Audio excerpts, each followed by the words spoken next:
The Very Serious Crafts podcast is on Patreon. Visit patreon.com/seriouscrafts to support our podcast, find out about our Patreon half-stitched episodes, and more. Hello, and welcome to Season 4, Episode 17 of the Very Serious Crafts podcast. I'm Mollie from Wild Olive, and for some reason that was very hard for me to say. I'm Katie Greenbean. And I'm Haley from Red Handled Scissors and the Bones and Bobbins podcast. And I just had to read that as though I did not know. So, we're doing great today.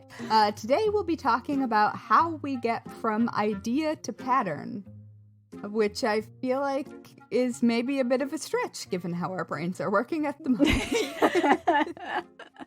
I don't know. I think it might be that we will actually just have a really accurate representation of that. Yes, that's my feeling too. Yes, that is fair. Yeah. I believe we are actually at least 2 of 3, if not 3 of 3 of us are currently working on projects that are patterns that we designed for specific things. So, yeah. We're at least living the dream. Mm-hmm. Mm-hmm. Yeah, that's it. I just about dipped mine in protein shake, so it's going very well. Yeah. So, how are you fine people today? Well, yeah, I almost poured coffee on my computer before we started recording, so that's, a thing. Doing great. Mm-hmm. Mm-hmm. Mm-hmm.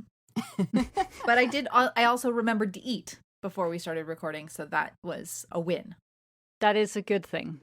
Very important. Oh, yes. I'll definitely put that on. I feel like I should be keeping score. Just a running... I need to roll in, like, the chalkboard behind me where you do the sports ball plays. And just keep a running tally. Haley, have you ever watched the show QI with Stephen Fry? You can now find it on BritBox if you are in the UK or in the UK. Yeah, if you're in the US. There we are. Uh-huh. Katie introduced me to this show while I was visiting a few years back, and I was delighted to find that it was on BritBox, and they keep some sort of mystery score. I don't know how they score that show. There is no understandable logic to the scoring in that show. But if we were to score the Very Serious Crafts podcast, I would imagine it would be very similar. Yes, definitely. Also, I would have very specific rules. Yeah. They just wouldn't necessarily make sense to anyone else. Well, I think that can be the case. Yeah, you have the very specific rules, but you don't disclose them to anybody. Yes. So only you know how the scoring happens. That's the fun of it. Exactly. There has been, in the last couple episodes that I've watched, there have been multiple knitting or crafting or weaving references that have been interesting. So, quite interesting, as it were. And it is QI? Yes, which stands for quite interesting. Yeah. All right. Yeah. That sounds up and or down my alley. I never know which one that is. Yeah, I think you would like it, though. Whichever one you're going for. Yeah. Any direction. Any direction in your alley. Yeah. Oh, gosh. Sorry. Before we jump into talking, and before we go down that particular road any further, we want to give a shout out to our serious friend of the Very Serious Crafts podcast, who is now supporting us at patreon.com/seriouscrafts. Many thanks to Kristen. You're the best. And also many thanks to all of our serious friends. You are also the best. We appreciate you. Yay, thank you. Hi, Kristen. Welcome. All right. What a delightful episode to be ushered into the group. Yes. Where once again we all fall apart on recording. Hey, it hasn't happened To be yet. fair, Yet being the operative word. I was unaware that we were ever all in one piece. There is that point. This is true. Yeah. I mean, I reference my panic of realizing I wasn't wearing socks earlier. So, but we're doing great. We are doing great. And yeah, so Quirky creativity is accurate. Also, somehow while I was sitting here working on this, I managed to like scratch my finger and there's actually just the tiniest bit of blood, and now I'm so worried I'm gonna get stuff on my project. All right, we're just gonna be very careful here. This is exactly how we are starting this, and I'm gonna try not to flip you off while I'm stitching. We've drawn blood already. I'm gonna try not to look like I'm flipping you off. I promise that I'm not. I mean, if you have an internal waistband that won't matter, just press it against the internal waistband until it stops bleeding. Look at you. I don't think it's more like, it's not like actively bleeding. It's just more that like that paranoia that I'm going to bleed, oh yeah, well, you know? But it will still absorb any of the plasma that could be causing problems. Perfect. Thank you. Pinch that waistband. All right. It's happening. Why do I have a solution for this? That is the question. We've all I been feel there. like that's obvious. Yeah. Okay. Okay. All right. Good. Okay. So now we're ready to actually talk about the topic of the day. Are we? Mm-hmm. Sure. I'm declaring it. All right. I'm declaring that we are ready. I believe you. So really, this is how we start getting ideas. Is we have ridiculous conversations. Exactly. The more we have walked away from this podcast so many times with projects that were kind of a joke when they happened while we were recording that then become real things. Mm-hmm. And good ideas don't just pop up, and they aren't very organized when they start. No. Yeah, no, it's never. Well, okay, I shouldn't say it's never, because there's times when I am literally like, I'm forced to generate ideas, right? Like, and just start brainstorming things. So in that case, I will often just sit down with a notebook and just start doodling or writing down whatever things come to mind, and that happens. That's sort of built-in parameters. Yeah. But like this week, I will also be working on something that I have decided now will be influenced by those Swedish pockets that we were looking at. Because, and it's not like a pocket that I'm making, but it's going to be like, it's a non-pocket inspired by pockets? Exactly. That you could technically put in your pocket. Ooh, so full circle. But like, just like the style of that, of some of those pieces that we looked at while recording the podcast is exactly what I needed to see for a piece of embroidery, you know? So that does happen. But it's never, and it's never like linear. Never. No. And I mean, before we actually hit record on this show, we spend an awful lot of time basically complaining about whatever thing that we're trying to do. And like the problems that it is causing, or the problems we are causing it. And I feel like a lot of really solid solutions come out of just the off-the-cuff sort of responses that are meant to be sort of a joke, but then they cease to be a joke. Yeah. And I feel like that is, ouch. I just stabbed myself. This is the injury Wow. episode. Yeah, haven't we done an episode on injuries at some point in the past? I feel like we did, but this is happening in real time. I think so, because I remember talking about the fact that I have not yet, I'm going to knock on all the wood, I have not yet sewn through my finger on a sewing machine. Anyway, Yes. yeah, so the ideas like come in random places and often with things not connected to what I'm actually going to make. Does that sound accurate to you? Yes. Oh, yeah. Yes. And also, like, when you're busy working on something else, or particularly when you have a deadline and you do not have time to be distracted by an unrelated idea. Mm-hmm. Yes. See my calligraphy supplies showing up. Just in time for book deadlines. Well, and also I think because now is a great time to learn calligraphy. Is kind of the reason why people develop a stash, right? Whether it be of yarn or fabric or calligraphy supplies or all of the above and everything else, is that you have ideas. Like while you're in the creative process for one thing, your brain is doing creative thinking about another thing at the same time. And you get excited. Yeah, and there's a lot of back burner thoughts that happen while you're in the process of the repetitive motion of making. Exactly. Yes. That's what I was going to say. Like in the same way that ideas might come to you while you're in the shower, and it's because you are just kind of in this zone of something that you don't have to think about. And I think that's why I have a dry erase marker in the shower. There you go. See? Yep.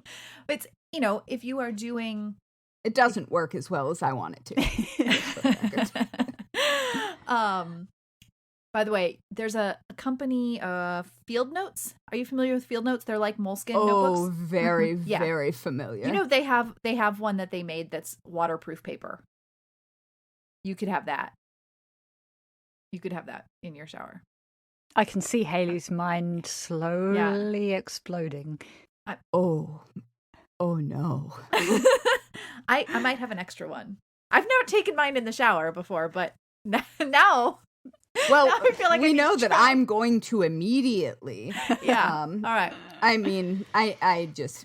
Yeah. I'm going to need to order this right now. I don't know if they're even still available, but I will... If it's I will not, find them. If it's not, somebody will have a version of it, surely. So many people have this experience. Yeah, because, and they're designed for like when you're like out adventuring, like you're out like whitewater rafting or something. I love to write something down. I love the tone with which Mollie says out adventuring. Is they're like, that is not a thing that happens. I have ideas when I'm out adventuring. This would actually be perfect for you. You go out for a swim and you've got an idea. Exactly. 3-pack is inexpensive. Yeah, no, they're not bad at all. They're Oh, I expected them to be more expensive than I know about these because I know about waterproof paper and things like that because, underwater archaeology and such. Because that's an obvious thing that you're into. All right. I can explain. Now I need a pen that can write underwater. There you go. I know that those exist as well. That's got to exist, right? Yep. Yeah. Yep. They exist. Anyway, yeah. So it's in the midst of these kinds of underwater explorations, or no, I'm sorry. Doing some repetitive thing that the idea comes along. I would design a quilt while underwater exploring, except I hate being in the ocean. Yeah, no. Cenotes, man. Okay, perfect. Good. Wow. We've gone in several directions that were unintended, but that is also how design works. Yes. Exactly. Because sometimes the thing that you think you're doing ends up working so much better for a different idea. Yeah. Mm-hmm. Also. Yeah. I think that happens a lot. As people who have either listened to the podcast for a long time or people who own my books will know, I, generally speaking, do about one book with kit a year. And those are all pretty specifically the same design, the same format, the same layout. The patterns are the same size.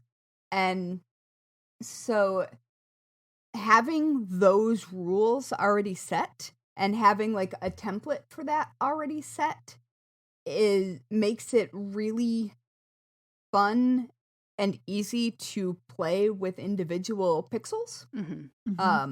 Which is, I design my patterns stitch by stitch, instead of in blocks of color or whatever, because I like to move very small things around for changes. And there have been a lot of accidents that I have made, or like slipping and losing something under another layer, or any variety of accidental deleting and or duplicating that you might do, and have it turn into something entirely different, but that I'm gonna save for later. And I don't know, I have no idea where I was going with that. All right, the ideas, we've kind of gotten this idea of their ideas just come along when and where, and you never know. And sometimes you might have to work to like go, okay, well, I have to come up with a chunk of ideas or whatever. But once you've hit that point, and I'm curious to hear, because I kind of know for you, Haley, a little bit, but do you start, when you actually start designing, once you've got the idea, when you start designing, do you start like on paper? Do you go to your computer? Do you just pick up the thing and start working with stuff? What is your process?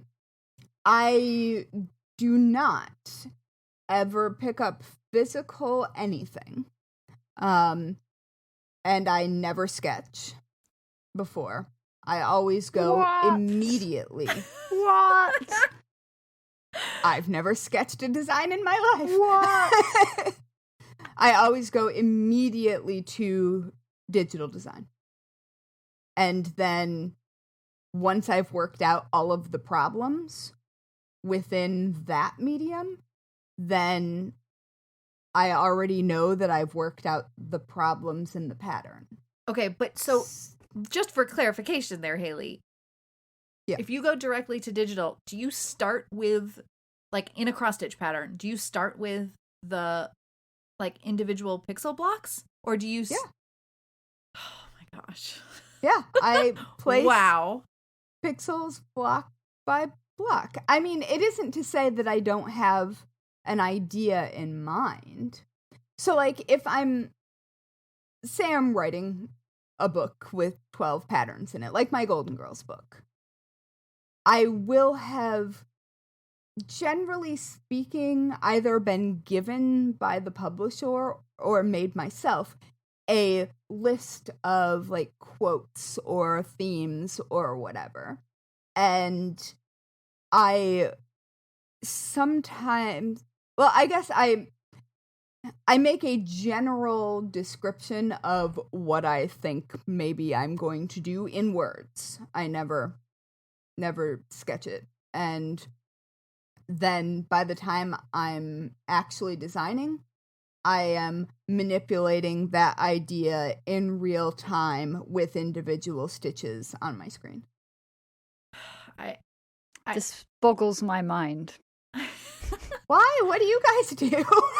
Yeah, Katie, I want to hear what you do. I mean, yeah, I want to hear what you do, Katie. I mean, I think by drawing, I'm a very visual person. That's not a surprise to anyone, I think. So it's always pencil and paper first before anything else, whether it is going to be a knitting design or a bit of a plique or a comic. It's always pencil and paper first. I can't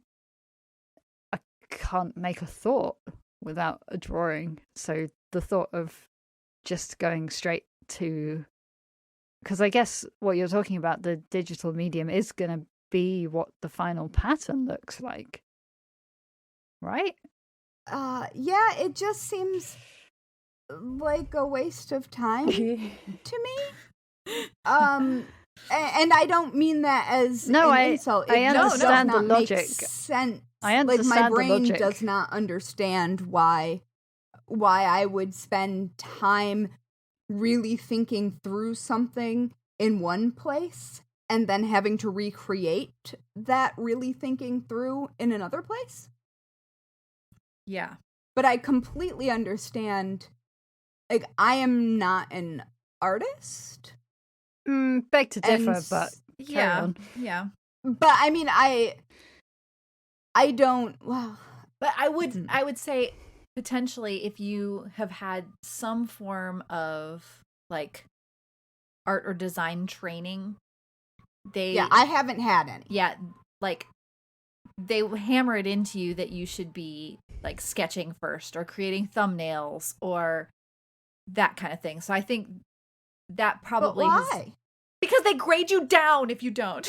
I'm not doing it because I was told to. I'm doing it because it makes the most sense, and I can't think unless I do that. Yeah, that's where I am that now. Makes sense to me. Yeah, but also like it makes sense to me for you. It does not make sense to me for me. Yes, if that makes sense. It does make sense. I will say, like, early on when I went to school working on my graphic design degree, there were times when in my head, I could so clearly see exactly what it was going to look like. And I still had to turn in thumbnails and roughs. And so I just had to like work into them the exact design that I knew I was aiming for. Always did, like in school, I always wrote the outline after the paper. Yes, I was that person too. And then somewhere along the way in my mind, it switched and I can't do it. I can't do it that way anymore. And now I'm very much like write the outline first. I don't always write an outline out, but I have the outline in my head. If you know, I may not physically do it, but I work it out. But you've thought through that process. Yeah.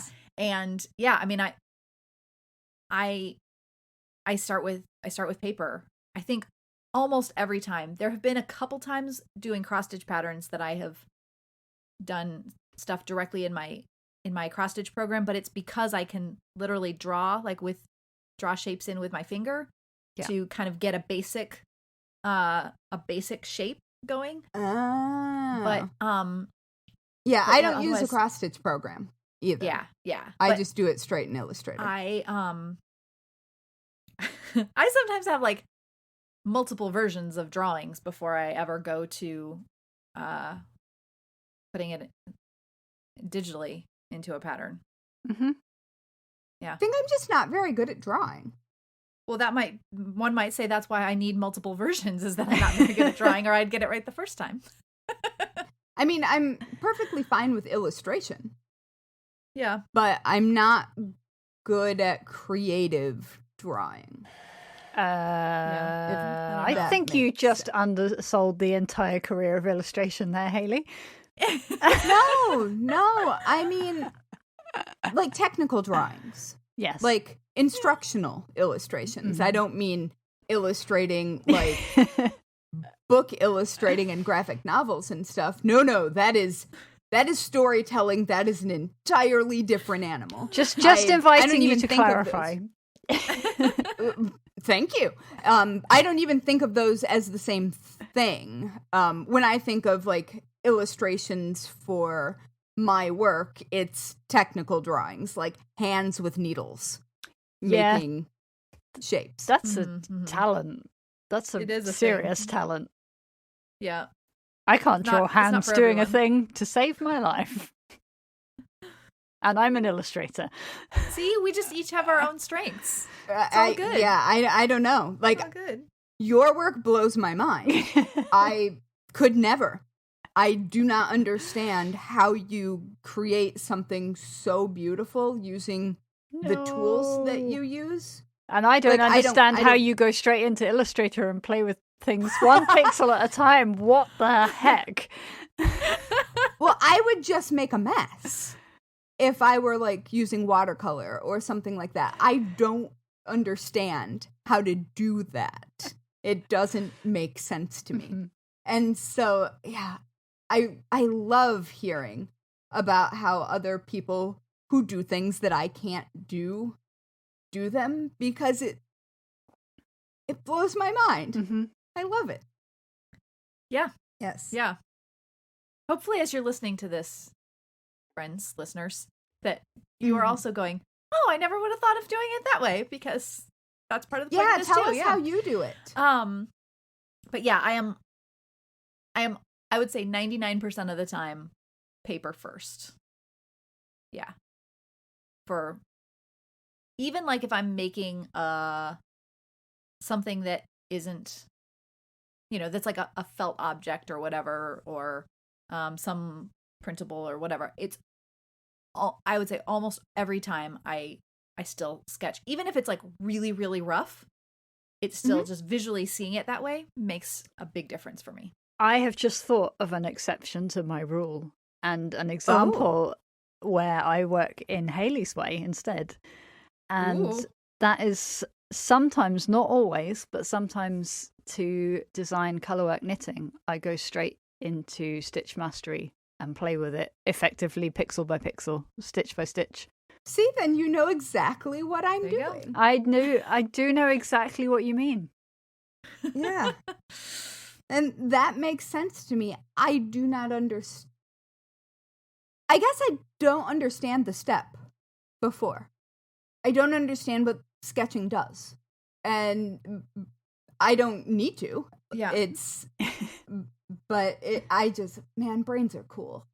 Yeah. So for me, I think especially as I have transitioned into, now I've been doing a certain amount of cross-stitch design for years, but especially as I transitioned into it, I was used to working with outlines of figures and critters and things like that. And so I needed to work out what it was going to look like if it were in my traditional style of embroidery or illustration. Okay. Then, and so sometimes that will just be like on regular paper. Then I take it and I take that same thing and I transfer it into like a gridded paper, so that I could kind of look how it was going to be. And then sometimes I jump right to the gridded paper, but then I will start working in, all right, how am I going to need to shape this in these grids? So I would have to reshape it. I think I do the same thing. I just do it on a screen. Yeah. And then from there, I actually end up transferring, like I don't put that sketch into the software where I'm working at all. I'm like looking at it side by side and sort of like transferring it back and forth. I don't know if that's like I tend to be kind of visual kinesthetic. So I'm wondering if that, like, I think the drawing part also is definitely part of that kinesthetic element that I think that's a really important thing that you've hit on there, is that something about sketching something gives you a familiarity with it. So it actually with the shape sinks into my brain more by doing that. Yeah. And that, I think, makes sense, because I often will, like if I'm doing an animal or whatever, I will have images of that animal so I can see the shapes that make up this animal, because I don't usually look at it as a whole. I usually start with the individual shapes and then move from there. So I think that we actually have remarkably similar approaches, just executed in very different mediums. Yeah. Oh, that is very interesting. And so when you both move to a final pattern, so my design and then final pattern wrap up at the same time, usually. unless I have like changes that come back from a publisher, or if I'm like making a cross stitch pattern, if I'm stitching, sometimes I will find an error and update a stitch or whatever. Mm-hmm. So generally speaking, my final like delivered pattern file ends when my design ends, like when I'm done messing with things. Oh, how nice. How do you guys get to that get to done? Well, I mean, you clearly do. Well, at that point, all that's left Mollie. to do is finish making the thing, photograph the thing, write out all of the instructions, edit that, import it into Adobe I'm not InDesign. talking about writing a tutorial. I'm talking specifically about the downloadable or printable or like the pattern. Like that I completely understand. That is separate from, like, in my mind, that is an entirely different process from the designing part. Yes, it is. I don't write instructions while I design. Yeah, but like, where do those, because those things have a big crossover in the example of like the kind of thing that Mollie's talking about, or a knitting pattern. Like, yeah, and when I write crochet patterns, I don't really sketch it out, but I chart it before I write it usually. Mm-hmm. And like in the traditional crochet pattern charting, not in like pixelated color charting. So yeah, in those types of designs, I will write as I design, because otherwise I won't remember what I did. Mm-hmm. Right. So that makes sense to me. I wasn't thinking about those kinds of designs. There's just and Katie, I know, like I'm thinking of what you are probably thinking of, but like there's this moment where you feel like, okay, I've finished designing this thing, but there's like designing for me, like now I'm thinking embroidery pattern.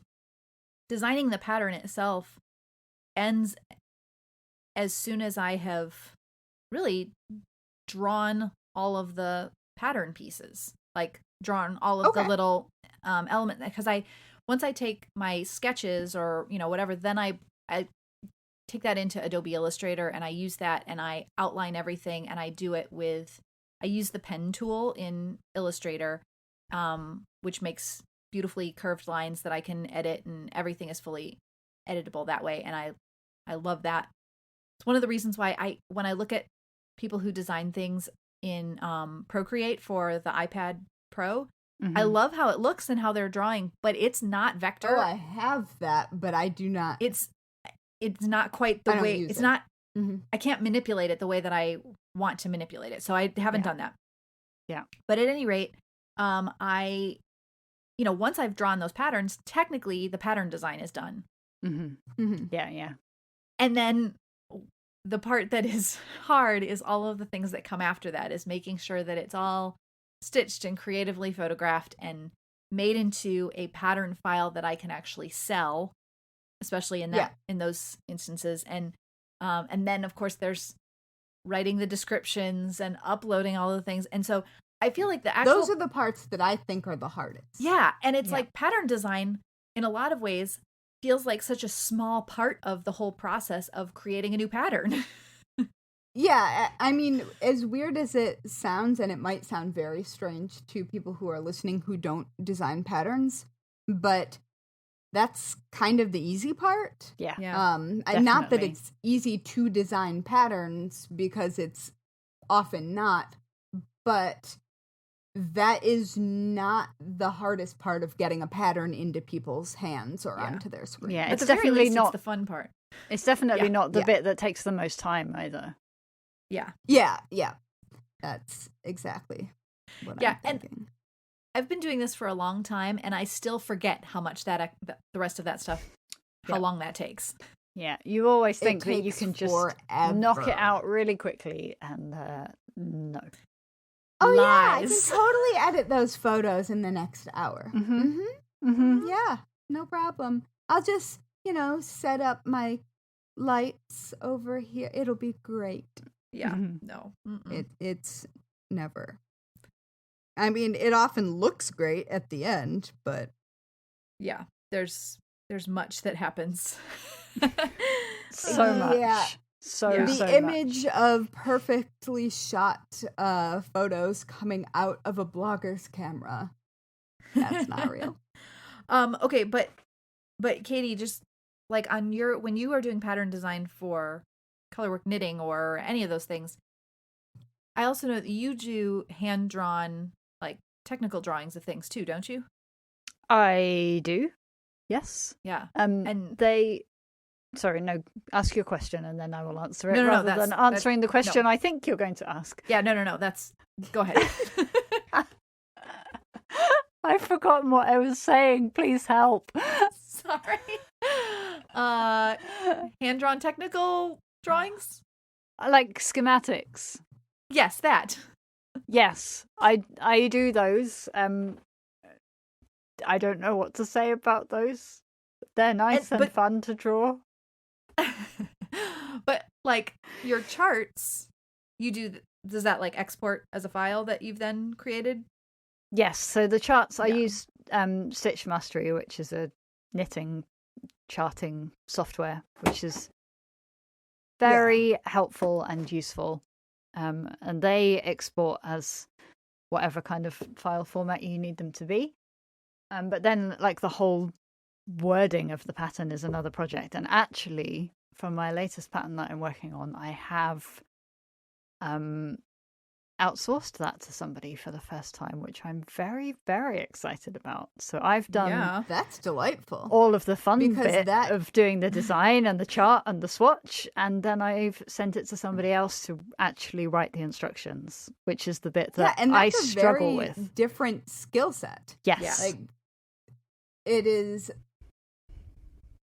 I feel like there are so many different kinds of creative skills that go into any one given finished project that I don't know, I think it would be surprising the array of skills that someone needs to have to be able to single-handedly produce a tutorial or something like that. Yeah, and I think that's also like a weird thing in our industry, because our industry is so much about like homegrown creativity and do it yourself and anyone can do it. There's like this expectation that you're meant to be able to do all of those things yourself. Right. And maybe you can. You can, but you don't have to. Yeah, exactly. Yeah, it doesn't mean that you should. Yes. I will say that I do not rewrite my instructions for every book. I reuse them. Yeah, why would you? Some people do. And more power to them. But I already did that once. Yeah. Yeah, I really want to know, I know that some of our listeners also design, and I want to know about other people's processes.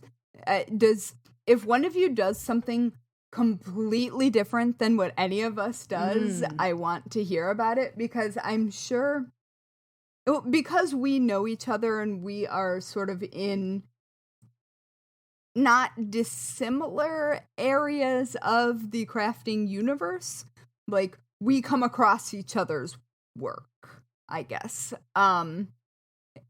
We, I think, have a decent idea generally of how like our friends work. Yeah. But I know that there are people who would make my brain explode in entirely new and fun ways. So I want to know, what do you do? And I mean that in a good way, for the record. Like, making my brain explode is a good thing. Yes. Generally speaking. Yeah. Yes. Yes. It is a statement of awe. Well, I think that it should be obvious at this point that we love learning new things.